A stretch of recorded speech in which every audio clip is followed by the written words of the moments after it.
d'avoir répondu à notre invitation. Donc, je souhaite bien la bienvenue, donc, Monsieur Borniche, puisque nous avons déjà eu l'occasion de nous voir et vous êtes président du Conseil national de l'Ordre des infirmiers, et puis Monsieur Garnier, donc trésorier de ce même Conseil national de l'Ordre.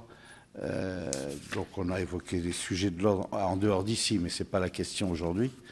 Ce qu'on souhaite avec vous, c'est évoquer la réforme, si vous voulez, de l'organisation de la permanence des soins qui était passée du système d'obligation au système de volontariat il y a quelques années pour les praticiens libéraux, et donc de vous demander comment vous percevez le système de garde, quels sont les échos que vous avez sur place. Alors évidemment, vous êtes hospitalier, mais vous devez avoir quand même la connaissance.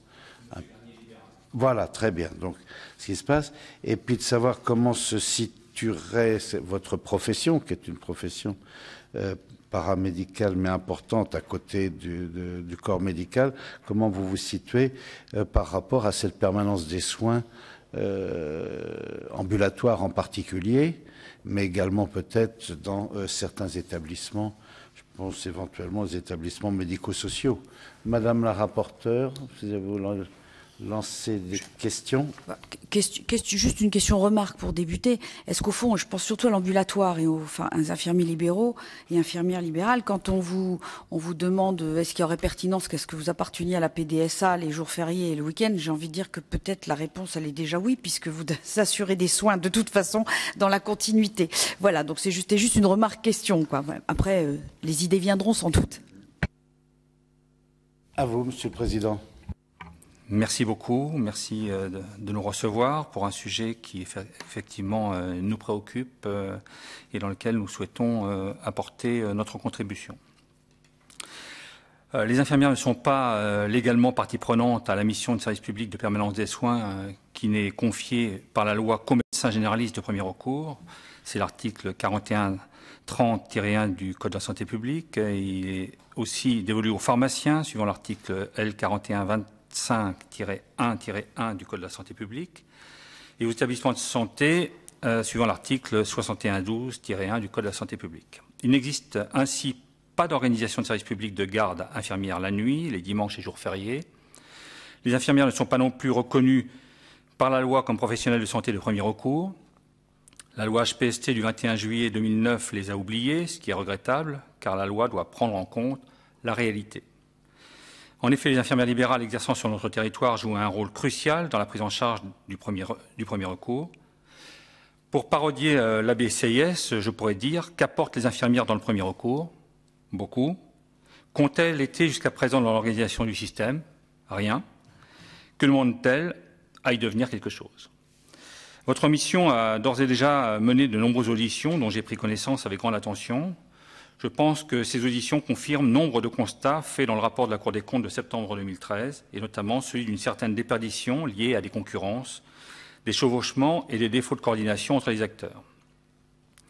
J'ai aussi beaucoup entendu les acteurs qui se sont exprimés citer les infirmières comme un recours pour améliorer la prise en charge de premier recours. J'ai entendu le docteur Marc Giroux évoquer la meilleure reconnaissance des rôles infirmiers, notamment en EHPAD. J'ai entendu M. Claude Évin citer l'expérimentation en Île-de-France de l'infirmière permanente de nuit en EHPAD.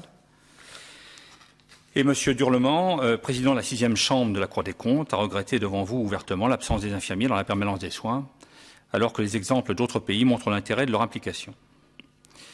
Il y a par ailleurs actuellement, et cela est en lien très direct avec notre débat ici, une réflexion approfondie sur les nouveaux métiers sur lesquels la ministre chargée de la Santé, Mme Marisol Touraine, s'est exprimée afin d'inclure ce chantier dans la stratégie nationale de santé. Cette réflexion est également soutenue par la Commission des affaires sociales du Sénat, qui vient de débattre du rapport de Mme Génisson et de M. Millon sur la coopération entre professionnels de santé, sur lequel nous avions été auditionnés. Le terme coopération est à mon sens ce qui devrait guider toute réforme de la permanence des soins. Les lacunes du système tiennent fondamentalement à un défaut de coopération. Alors comment les infirmières peuvent-elles mieux contribuer à améliorer la prise en charge des patients? Mon propos s'organisera en deux temps. En premier lieu, quel rôle jouent les infirmières aujourd'hui? En second lieu, que pourraient apporter les infirmières demain? La question de la permanence des soins ne peut être abordée aujourd'hui qu'au travers d'une approche globale et systémique. On le voit, et les auditions de la mission que vous conduisez le montrent, lorsqu'on se penche sur la question de la permanence des soins, on est amené, au fond, à s'interroger sur notre système de santé, dans sa globalité, sur l'articulation entre les acteurs et sur les compétences des professionnels. À cet égard, le fait que les ARS se soient vus confier par la loi l'organisation de la permanence des soins est une bonne chose, car elles ont par nature une approche globale de santé dans leur ressort territorial. La permanence des soins et la continuité des soins. Il faut rappeler que selon les chiffres de l'adresse, qui émanent du ministère, 97 500 infirmières libérales ou en exercice mixte exercent en France, y compris les DOM. Ce chiffre est de l'aveu de l'adresse, surestimé car fondé sur le fichier ADELI, qui est très déficient. Nous avons pour notre part 71 000 infirmiers libéraux inscrits à notre tableau ordinal. Pour le coup, notre chiffre est un peu sous-estimé, car si les infirmiers libéraux installés sont tous inscrits, les infirmiers remplaçants, donc sans résidence professionnelle, échappent parfois à notre contrôle.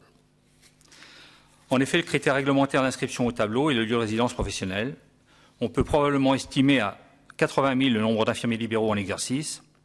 C'est de toute manière un chiffre important qui fait de cette profession un acteur majeur de la prise en charge de proximité au domicile, en sortie d'hôpital ou en maison de retraite. Si l'infirmière n'est pas légalement tenue d'assurer la permanence des soins en tant que mission de service public, elle est tenue de veiller à la continuité des soins.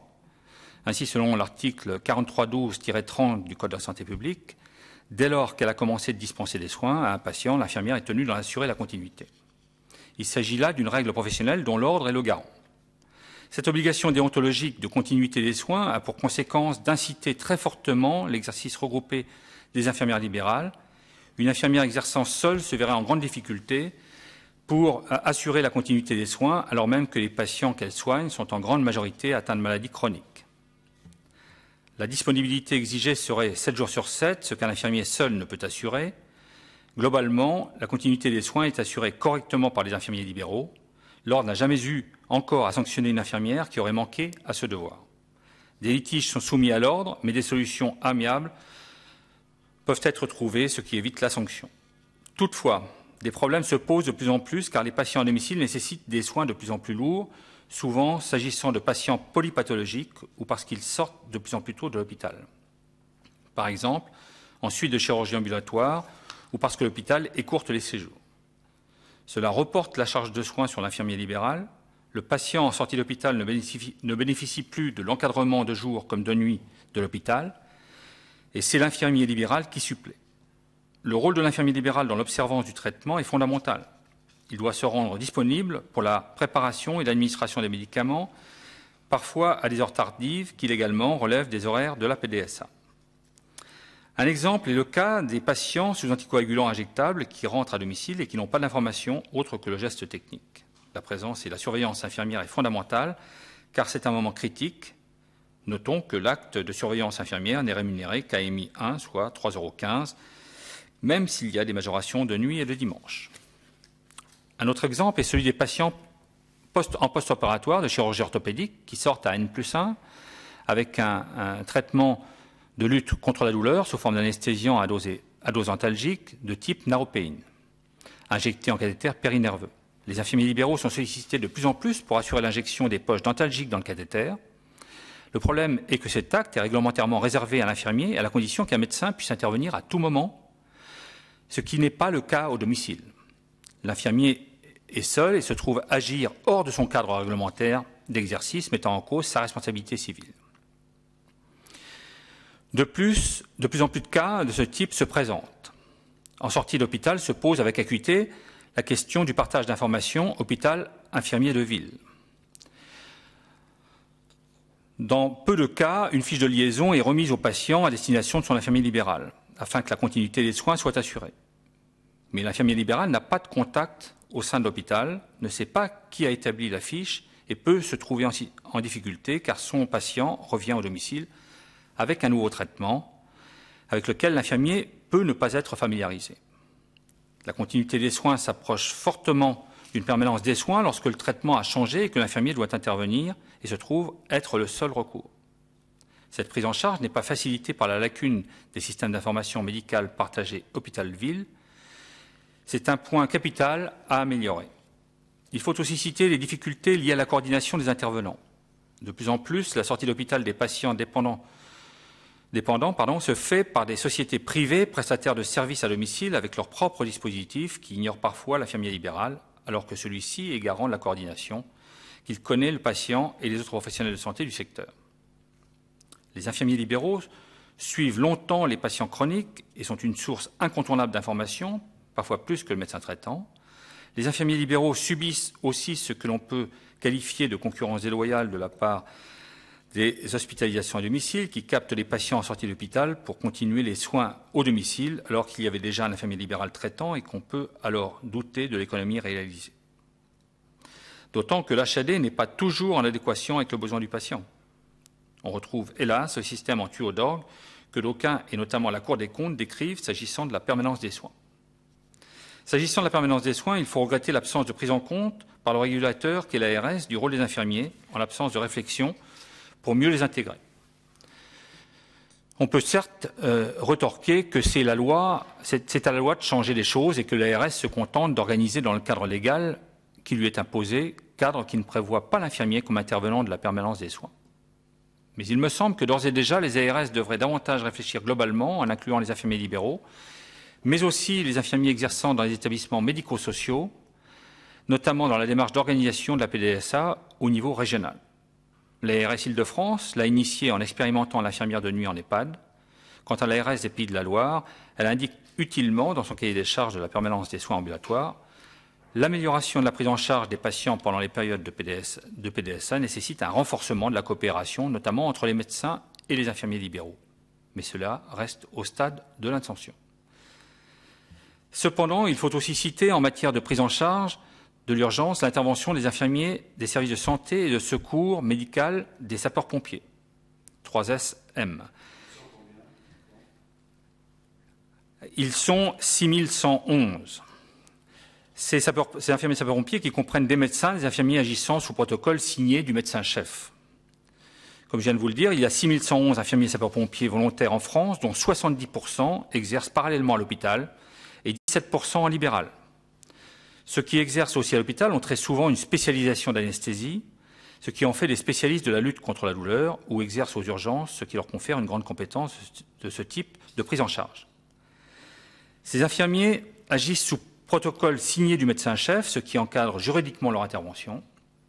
Ils interviennent en véhicule léger infirmier, dit VLI, des 3SM S10 dans le cadre de la réponse graduée, soit par le TCA, le 18, ou à la demande d'un médecin via le 15. Le VLI s'intercale entre la réponse secouriste et la prise en charge médicale. Les soins infirmiers sur rôle propre ou prescrits par les protocoles ne remplacent bien évidemment pas la médicalisation, mais apportent un bénéfice incontestable, notamment dans la prise en charge de la douleur, la recherche des signes ou dans la réanimation précoce de l'arrêt cardiaque. À cet égard, il faut mentionner, pour la regretter, une polémique surprenante émanant du SAMU de France qui, par la voix de son président, a à plusieurs reprises reproché le développement des interventions infirmières des SDIS qui se ferait au détriment des services des urgences, en retirant des forces vives à l'hôpital, voire même serait l'exercice illégal. C'est surprenant car les infirmiers sapeurs-pompiers volontaires ne représentent que 1% des effectifs infirmiers des services d'urgence hospitaliers et c'est aussi surprenant car les médecins sapeurs-pompiers sont très attentifs à la rédaction des protocoles de soins infirmiers, semble-t-il bien plus que les médecins hospitaliers d'ailleurs, et que l'intervention des VLI s'intercale bien entre le secourisme et la médicalisation. L'Ordre regrette encore une fois ces dissensions dans le cadre de la permanence des soins, alors que c'est cette coordination et de coopération dont nous avons besoin pour mieux prendre en charge et à meilleur coût les patients. Cette question pose plus largement celle de la graduation de la prise en charge de soins non programmés et m'amène à aborder devant vous la question de l'évolution des compétences professionnelles. Qu'est-ce que peuvent apporter les infirmières ? En matière de permanence des soins, il est important de prendre en compte l'historique des situations locales, de l'engagement des acteurs locaux. Claude Evin, directeur général de l'ARS Île-de-France, qui s'exprimait devant vous, l'a à juste titre rappelé lorsqu'il décrivait la diversité des réponses apportées selon les départements de sa région. Même s'il faut prendre en compte notre contexte français, nous pouvons aussi aller regarder hors de nos frontières les réponses qui ont été apportées. Une alternative à la recherche d'effectifs médicaux et de leur substituer des effectifs paramédicaux, soit pour un prédiagnostic, soit pour des examens techniques courants, tensiométrie par exemple. Soit enfin pour des prescriptions circonscrites, comme les renouvellements de l'ordonnance pour les maladies chroniques. Cette évolution des compétences est assez avancée au Royaume-Uni, en Irlande ou encore en Suède, que ce soit dans les centres d'appel avec triage ou en centre de soins. Cette alternative est inexistante en France, même si les services d'urgence se sont souvent dotés d'infirmières d'accueil et d'orientation des urgences, qui est une fonction qu'on ne peut cependant qualifier de pratique avancée, même si un triage y est fait. L'infirmière de permanence, le triage des patients peut, dans les pays où le modèle du gatekeeper prévaut, être confié à des infirmières spécialisées. Cette fonction suppose une formation solide afin que le triage soit réellement efficace. Une évolution des compétences des professionnels par le biais d'une formation spécifique est donc nécessaire. Le partage d'activités est ainsi assez formel au Royaume-Uni et en Suède avec la mise en place des systèmes de triage. Ainsi, en Suède, le triage des patients est effectué par un centre d'information sur la santé du comté qui peut être rejoint à tout moment par téléphone et qui met en contact le patient avec les infirmières spécialisées formées à cet effet. L'infirmière peut donner des conseils, prendre un rendez-vous avec le médecin des soins primaires, prendre les horaires d'ouverture ou juger qu'une prise en charge en urgence est nécessaire. Ce rôle infirmier est considéré comme satisfaisant pour traiter des problèmes de santé mineurs ou assurer des contrôles de routine, notamment du fait de la forte spécialisation du personnel dans certaines pathologies chroniques, diabète, asthme, hypertension par exemple. Au Royaume-Uni, les conseillères infirmières qui ont au moins 5 ans d'expérience dialoguent avec les appelants, réalisent une évaluation clinique des symptômes et les conseillent sur la meilleure attitude à adopter, voire les adresses au segment le plus approprié des soins. L'évaluation clinique par téléphone suppose une compétence hautement spécialisée et les infirmières suivent une formation intensive pour s'y préparer. Les infirmières de pratique avancée de premier recours. Certains pays sont allés plus loin en créant l'infirmier de pratique avancée de soins primaires, que les Anglais appellent Advanced Nurse Practitioner, qui est un infirmier spécialisé destiné à exercer en complémentarité avec le médecin généraliste, par exemple, au sein d'une maison de santé. Ayant reçu une formation supplémentaire sanctionnée par un diplôme de niveau master, il intervient dans 2 champs spécifiques, la délivrance des soins de première ligne et la prise en charge des pathologies chroniques. Cet infirmier assure une fonction d'accueil et d'orientation du patient au sein des maisons de santé. Il absorbe une partie de l'activité médicale en prenant en charge la résolution des problèmes de santé courants des patients consentants. Il intervient en matière de prévention et d'éducation à la santé. Alors que le médecin généraliste conserve son statut de référent, l'infirmier constitue le point d'entrée dans le système. Dans ce cadre, la sécurité des soins reste assurée, l'infirmier pouvant à tout instant orienter le patient vers le médecin présent. Les pays anglo-saxons et scandinaves ont poussé le plus loin la logique de la coopération pour répondre à des problèmes de démographie médicale parmi les plus faibles densités d'Europe. La recherche d'optimisation des coûts est également une des causes de ces évolutions. La Suède a, en 1994, décidé d'autoriser à ses infirmiers spécialisés la prescription de médicaments en contrepartie d'une formation spécifique et dans un cadre strict, indications concernant les soins infirmiers, produits prescrits, utilisés depuis plus de 2 ans, liste d'indications, même responsabilité que le médecin. Au Royaume-Uni, depuis 2006, les infirmières peuvent prescrire tous les médicaments sauf les stupéfiants, et ce pays a développé le statut d'infirmière praticienne qui peut assurer un appui technique aux médecins, soins pour plaies et autres traumatismes légers, vaccinations, etc. Mais joue également un rôle de triage en évaluant l'état de santé du patient et en fonction de sa gravité, assure sa prise en charge ou le réoriente vers le médecin généraliste ou l'hôpital. Les infirmiers deviennent alors le principal point d'entrée dans le système de soins. L'accès aux soins est amélioré car cela réduit les temps d'attente des patients. Les conditions d'exercice des professionnels sont également améliorées. Surtout, le développement de compétences infirmières complémentaires à celles des médecins, on pense à l'éducation pour la santé, l'éducation thérapeutique par exemple, engendre de nouveaux services et une qualité de prise en charge du patient.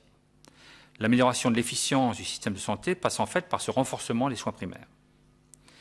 Il existe également dans certains pays des structures exclusivement gérées par les infirmiers au plus proche des usagers, offrant des horaires d'ouverture larges, 7 jours sur 7, sans rendez-vous, comme les Retail Clinics aux États-Unis ou les Walk-in Centers au Royaume-Uni.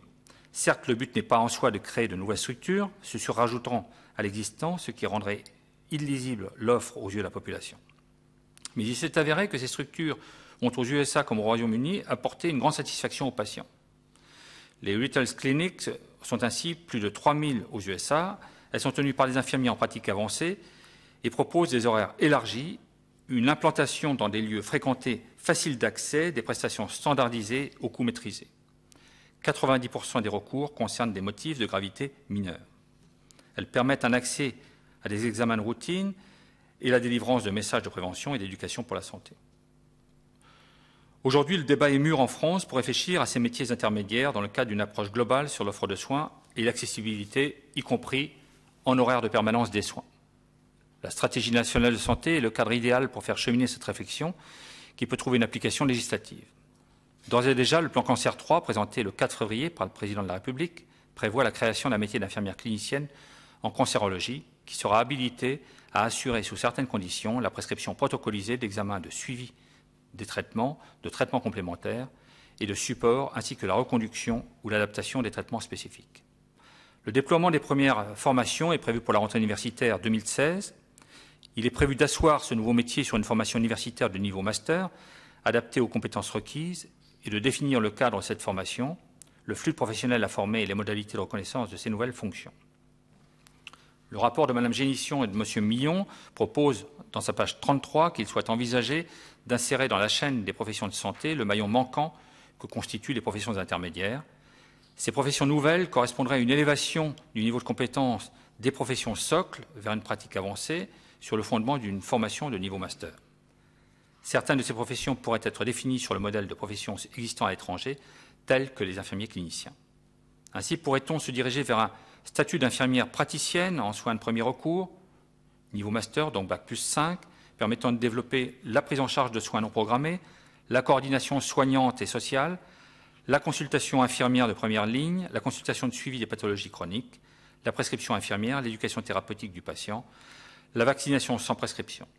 Une consultation infirmière de première ligne pourrait être mise en œuvre d'abord expérimentalement, ce qui permettrait d'apprécier les conditions de formation et de rémunération de ces infirmières praticiennes, de fixer son cadre d'intervention, diagnostic, prescription et actes techniques définis, ainsi que son degré d'autonomie et de responsabilité par rapport aux médecins. Cela nécessitera également une évolution du cadre d'exercice infirmier en l'organisant par mission et non plus par liste d'actes, ce qui nécessitera un fort travail en concertation et un suivi. Je terminerai sur ce point en disant que cette évolution des compétences infirmières sera probablement une réponse adéquate à un autre problème, pas si éloigné de celui de la permanence des soins, qui est celui des déserts médicaux. Lors de l'audition de SOS Médecins par votre mission, Madame la rapporteure, vous avez remarqué à juste titre l'absence de cette structure dans les zones très rurales de la Lozère, de la Creuse ou de l'Ariège. Il vous a été répondu qu'il n'y avait pas, de toute manière, pas de médecins dans ces zones. Il y a en revanche encore quelques manières, pas de médecins. Pardon, il vous a été répondu qu'il n'y avait de toute manière pas de médecins dans ces zones. Il y a en revanche encore quelques infirmiers. Ainsi, 44% des infirmiers libéraux en France exercent dans les communes de moins de 20 000 habitants. Et par exemple, la Lozère ou l'Aveyron offrent parmi les plus fortes densités d'infirmiers, plus de 1000 pour 100 000 habitants. On aurait tort de se priver de cette ressource sanitaire encore présente dans les zones isolées. Les infirmières de nuit en EHPAD, dans la même logique consistant à considérer que nombre de problèmes rencontrés dans le cadre de la permanence de soins trouvent leur source dans des dérèglements ou des dysfonctionnements du système de santé en général, se pose la question de la prise en charge en EHPAD. Dans les EHPAD, les résidents ont tous quasiment un médecin traitant choisi par eux, et ces établissements bénéficient de la présence d'un médecin coordonnateur à temps partiel. Les soins sont assurés aux heures ouvrables par les infirmières salariées ou libérales, mais il n'y a pratiquement jamais de présence infirmière de nuit. Selon les chiffres du rapport de l'Observatoire national de fin de vie pour 2013, 85% des EHPAD n'ont pas d'infirmière de nuit, pas même en mutualisation avec un autre établissement. Or, selon cette même étude, reprise récemment par la ministre en charge des personnes âgées, Michèle Delaunay, lorsqu'un établissement médico-social dispose d'une infirmière de nuit, le taux d'hospitalisation baisse de 37%. La présence d'une infirmière de nuit dans chaque EHPAD permettrait d'éviter 18 000 hospitalisations de personnes âgées par an dans les services d'urgence. Ces transferts à l'hôpital ne sont souhaités dans leur grande majorité ni par les résidents ni par leurs proches et apparaissent souvent évitables, voire injustifiés au plan médical. Ils représentent un problème majeur posé au système de prise en charge aux heures de permanence des soins. Le coût financier et humain est lourd. L'infirmière présente dans l'établissement permet d'apporter écoute, conseil et sécurité. Elle est une interlocutrice pour le médecin régulateur et cet échange permet de trouver une meilleure solution que l'hospitalisation qui non seulement est coûteuse, car mobilisant des ressources importantes, mais surtout perturbe la personne âgée et peut même entraîner troubles, décompensations, voire précipiter le décès. Mettre en place une permanence infirmière dans les EHPAD est évidemment un programme coûteux. C'est pourquoi une approche progressive, d'abord expérimentale, comme l'a initié l'ARS Île-de-France, peut être utilement adoptée. Voilà un certain nombre de pistes que je crois utile de porter à la connaissance de votre mission. Je suis désormais à votre disposition pour répondre à vos questions. Merci. Merci, Monsieur le Président. Donc, je vais vous demander de nous confier votre dossier, que vous venez d'exprimer très largement, qui exprime très largement le métier de l'infirmier, de l'infirmière. Donc, vous allez nous le confier. Bien sûr. Ça nous permettra de reprendre des notes à partir de ce que vous avez dit. Donc, Madame Le Morton s'excuse parce qu'elle a été appelée dans l'hémicycle quelques minutes. Moi, je voudrais rappeler une question. Est-ce que vous avez d'ores et déjà eu des relations institutionnelles avec les ARS, quelles qu'elles soient dans tous les territoires de France, pour la question de la permanence des soins? Est-ce qu'il y a eu À ma connaissance, non. Pas du tout. Non. D'accord. Donc aujourd'hui, le métier d'infirmière n'est pas encore mis sur le tableau ou le tapis de la permanence des soins.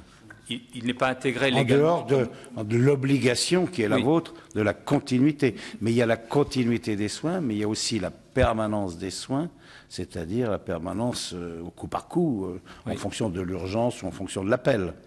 Mais vous avez remarqué que c'est en tout cas un souhait qui était mis par notre ordre. Madame Aurillac, comment? Si je peux me permettre, je voulais simplement, moi je suis infirmier libéral, j'exerce dans l'agglomération caennaise, et donc effectivement, si vous voulez, il n'y a pas de permanence des soins pour les infirmiers, mais chaque cabinet infirmier, finalement, se trouve être de fait de garde, puisque de toute façon, les infirmiers répondent au téléphone pour les urgences, le week-end, le soir après 20h, etc. Je veux dire que moi, je suis infirmier libéral, j'ai en permanence, quand je travaille, le téléphone portable de mon cabinet avec moi. Et nous avons, par exemple, de plus en plus de sorties, ce qui ne se faisait pas avant, d'hôpital le dimanche. Nous avons des patients qui sortent le dimanche dans la matinée de l'hôpital. Souvent, les soins ne sont pas effectués par le service hospitalier le dimanche matin. Et ils nous appellent à leur retour à domicile en début d'après-midi pour nous demander de passer dans l'après-midi, faire les injections, faire les pansements, faire tout un tas de soins. Et je veux dire, chaque cabinet est responsable de sa patientèle, si vous voulez, et doit être présent pour assurer les appels. Ça, vous êtes responsable de votre patientèle, là, je le comprends très bien, c'est très bien, mais est-ce qu'il n'y a pas il aurait pas de solution une permanence tournant à tour de rôle d'assurer une permanence des soins infirmiers? On peut très bien l'imaginer. Pour le moment, si vous voulez, ça ne s'est pas fait parce que concrètement, les infirmiers libéraux répondent aux besoins de la population. Moi, je ne connais pas beaucoup de cas, si vous voulez, où des patients n'arriveraient pas à trouver un infirmier ou une infirmière le week-end ou le soir, si vous voulez, pour être pris en charge. Mais je veux dire, aujourd'hui, il n'y a pas de cadre légal, effectivement. Ah, mais comment faites-vous, par exemple, lorsqu'il y a des week-ends d'absence, le soir vous êtes absent, vous avez une vie quand même en dehors de la profession. Dans nos cabinets, monsieur, il n'y a jamais d'absence. Moi, je ne travaille pas tout seul, comme on l'a dit tout à l'heure dans notre rapport. Il est bien évident qu'aujourd'hui, il est impossible de travailler seul dans un cabinet d'infirmier. Nous sommes toujours 2, 3, il y a même des cabinets où ils sont beaucoup plus nombreux, ce qui nous permet d'avoir un roulement, si vous voulez, et il y a toujours quelqu'un de garde. Moi, le soir, quand je rentre chez moi, si je travaille, si vous voulez, je rentre avec mon téléphone portable chez moi et je suis joignable à n'importe quelle heure et je reprends mon service le lendemain matin et le week-end, la même chose. Nous assurons la continuité des soins. Ça, c'est ce que j'ai dit tout à l'heure. Et il n'est pas envisageable de pouvoir laisser un patient, fût-ce le samedi ou le dimanche, sans continuité de soins, ce qui est d'autant plus important aujourd'hui dans la prise en charge d'un certain nombre de pathologies chroniques. Oui. Est-ce qu'il y a beaucoup sur le territoire de groupements d'infirmières. C'est de moins en moins individuel, c'est de moins en moins des cabinets individuels. Justement, dû à cette charge de travail et cette présence continue, comme nous l'avons dit tout à l'heure, je veux dire, un infirmier ne peut pas être de garde 24 heures sur 24 et 7 jours sur 7. Donc évidemment, on est obligé de mutualiser le travail. Et bon, aujourd'hui, l'exercice isolé est vraiment exceptionnel, marginal. La plupart des cabinets, je vous dis, sont 2, 3. Il y a des regroupements au niveau des cabinets pour organiser le travail.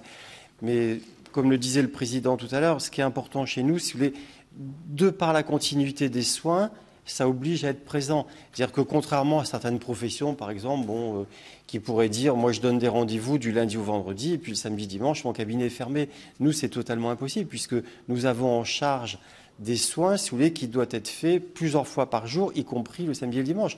Notamment, par exemple, les diabétiques ou dans les traitements anticoagulants par héparine, où on peut être amené à aller chez le patient 2 à 3 fois par jour.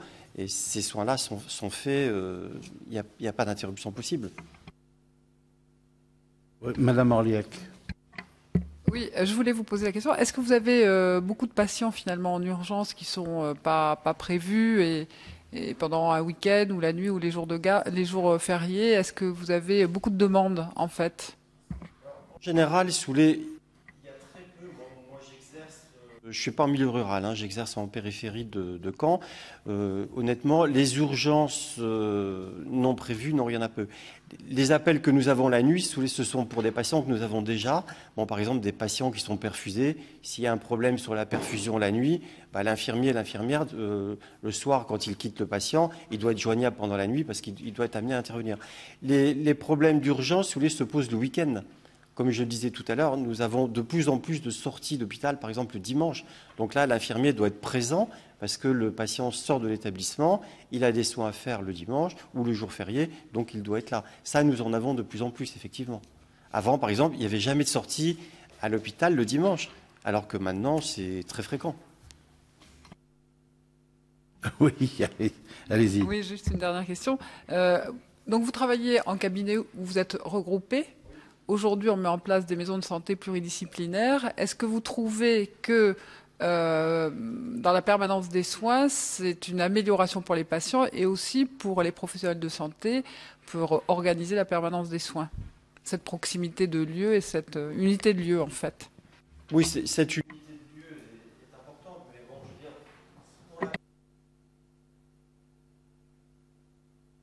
je veux dire... que ce soit dans le cadre d'une maison pluridisciplinaire ou d'un cabinet infirmier, pour nous, ça n'apporte pas grand-chose. La maison de santé, si vous voulez, apporte beaucoup plus dans l'échange entre professionnels. C'est vrai que le fait de travailler isolé, si vous voulez, n'est pas toujours très satisfaisant. Bon, moi, en tant qu'infirmier, si vous voulez, j'ai des échanges réguliers avec les médecins traitants des patients ou les pharmaciens que je suis amené à rencontrer. Bon, et quand on est dans la même structure, évidemment, c'est beaucoup plus facile. Je veux dire, si par exemple, on a un patient qui a besoin d'être examiné pour une plaie, qui présente un problème, c'est quand même mieux, si vous voulez, d'examiner la plaie, le médecin et l'infirmier, parce qu'on peut échanger tout de suite. Bon, évidemment, quand on a des lieux d'exercice totalement éloignés ou que c'est difficile de se donner rendez-vous chez le patient, ça complique les choses. Pour la permanence des soins, pour nous infirmiers, je ne vois pas trop ce que pourraient apporter effectivement les maisons de santé. Si ce n'est la coordination, comme vient de l'évoquer M. Garnier, qui est un point important, la coordination entre les différents acteurs. Mais en dehors de ça, effectivement, la permanence, elle existe déjà. Alors, Madame Orliac parlait des maisons pluridisciplinaires, en fait, et l'intégration des infirmiers. C'est vrai qu'il y en a maintenant. Les infirmiers intègrent les maisons pluridisciplinaires, c'est logique d'ailleurs. Mais est-ce qu'au niveau des maisons médicales de garde, est-ce qu'il ne pourrait pas y avoir, est-ce que ce serait utile ou pas utile, que des infirmiers puissent être rapprochés, puisque vous êtes chez vous au téléphone? Donc est-ce qu'il ne pourrait pas y avoir un lien entre la maison médicale de garde de 8h à minuit et les infirmiers qui sont effectivement dans l'obligation d'assurer la garde même chez eux?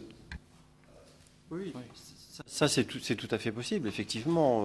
La maison médicale de garde pourrait très bien avoir le service d'un infirmier sur une plage horaire définie avec eux, avec un roulement entre les différents infirmiers du secteur. Le problème, évidemment, il faut que ce soit sectorisé aussi. Ça pourrait être un progrès, ça aussi. Parce que lorsque le patient ressort de la maison médicale de garde, il rentre chez lui ou il va à l'hôpital. C'est un peu comme cela que ça se passe. Donc en sortant de chez lui, où c'est des traitements traitements classiques, Péros, ou alors il peut y avoir effectivement un soin infirmier si c'est, je ne sais quoi, moi, une plaie, une blessure. Enfin. Donc est-ce qu'il pourrait y avoir ce lien téléphonique? Parce que sinon, la maison médicale de garde telle que je la connais, ils n'ont pas il n'y a pas de lien avec un service infirmier.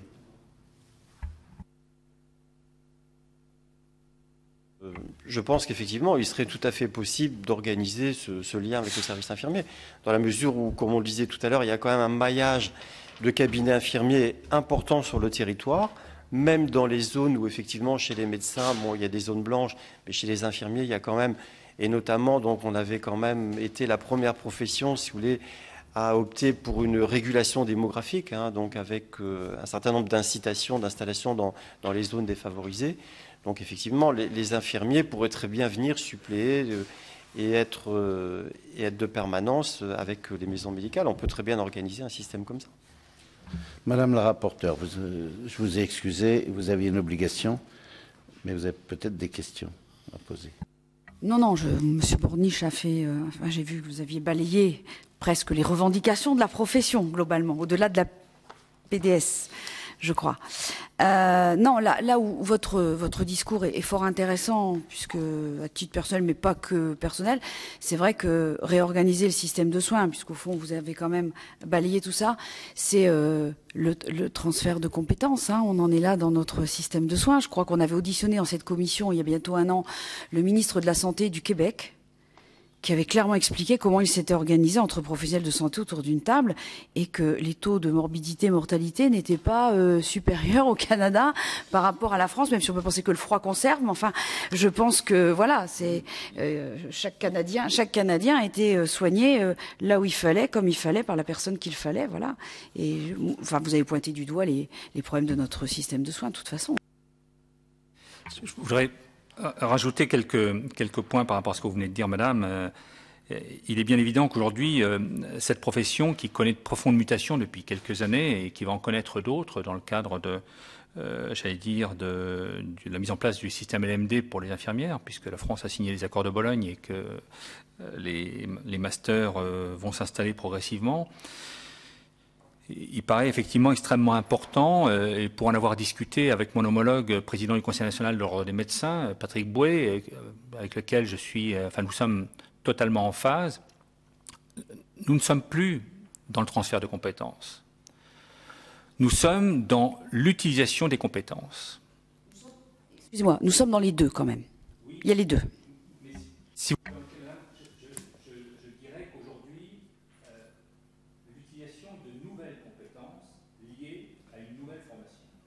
C'est de ça dont il s'agit aujourd'hui, en tout cas dans la discussion que nous avons eue ensemble encore récemment sur ce sujet. Je pense que ce qui nous paraît extrêmement important, c'est que les compétences sont consécutives naturellement à la formation.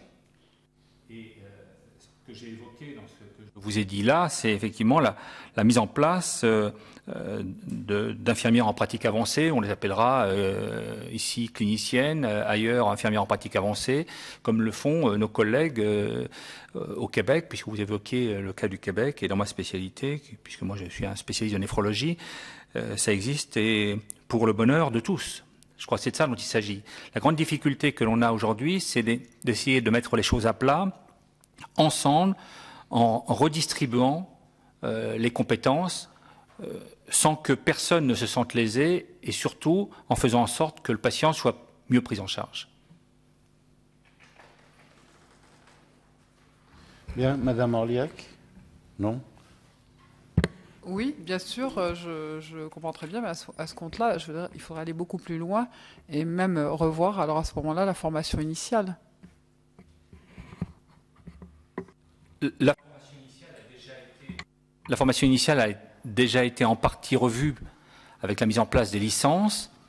Elle devrait l'être, à mon avis, dans le futur, dans le cadre de l'évolution des besoins de santé. Si on considère aujourd'hui qu'un certain nombre d'actes, et c'est là que se posent les questions que vous évoquiez tout à l'heure, madame, sur le transfert de compétences, si on considère que nos concitoyens ont des besoins de santé qui sollicitent des compétences infirmières qu'elles n'ont pas aujourd'hui, eh bien, il faudra effectivement les inclure dans l'enseignement qu'elles auront au décours de leurs 3 années d'études ou à travers les masters qui viendront par la suite. Mais ça, c'est effectivement quelque chose d'extrêmement important et il faudra aller jusqu'au bout, effectivement.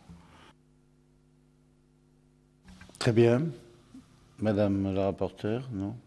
Oui. Non, c'est bon, je pense que de toute façon, non, mais les professionnels de santé sont amenés, mais au sens large, à de toute façon évoluer tout au long de leur carrière, au-delà de la formation initiale qui est importante. De toute façon, avec le DPC, avec les nouvelles pathologies qui arrivent, avec la chronicité, il y a besoin d'une formation permanente des professionnels de santé. Et je dis bien tous, personne ne doit y échapper. Et le point sur lequel nous insistons, c'est naturellement la coopération entre les différents acteurs. C'est un acte absolument essentiel qui doit faire fi de certains intérêts particuliers pour laisser place à l'intérêt général. Vous me l'avez déjà dit, on en a déjà parlé ensemble. Tout à fait, c'est très bien. Ben, on va clore. Merci. Merci d'être venu. Vous n'êtes pas trop loin, vous êtes dans la région parisienne. Non, je viens aussi de Normandie, mais j'ai fait un aller-retour Chamonix pour vous, puisque j'étais en congé et que l'émission était là. Ah, d'accord. Vous repartez tout de suite. Ben, j'espère que vous aurez beau temps. Enfin, il y a de la belle neige, hein, c'est sûr. Bien. Alors donc, je vois que le Conseil de l'Ordre est très normand. Il est en partie normand, mais il y a bien d'autres personnes. Oui, je montre. Alors, bonnes vacances, Monsieur le Président.